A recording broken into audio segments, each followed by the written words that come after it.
দেখো, মেয়েরা মনে মনে যা ভাবে আর মেয়েরা মুখে যেটা বলে দুটো কিন্তু একদম কমপ্লিটলি আলাদা। আমি কিছু কিছু ছেলেদের একটু টিপস দিতে চাই যাতে তোমরা কিভাবে নিজেদের রিলেশনশিপে শান্তিতে থাকতে পারবে। এই যেমন ধরো কোনো মেয়ে বললো আমি জানি না যাও, তার মানে কিন্তু সে সব জানে, কিন্তু তোমাকে 2-3 বার ধরে তেলাতে হবে। আমার কোথাও যাওয়ার ইচ্ছা নেই, এর মানে কি যাওয়ার ইচ্ছা কিন্তু ভরপুর আছে, কিন্তু তোমাকে আরো 2-3 বার ধরে তেলাতে হবে।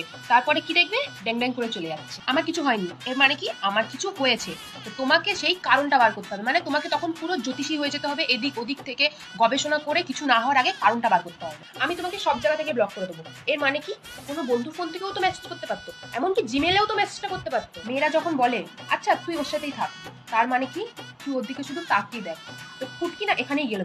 যখন বলে যা খুশি তাই করো, এর মানে কি যা খুশি তাই করতে পারবে তুমি, এত দাম আছে তোমার। যখন কোনো মেয়ে বলে আমার একদম খাওয়ার ইচ্ছা নেই, তার মানেটা কি আমরা ঠুসতে চাই, কিন্তু কি আরো 2-3 বার ধরে একটু তেলিয়ে তেলিয়ে বলতে হবে, তাকে একদম কল করবে না, এর মানে কি তোমাকে কল করতেই থাকতে হবে।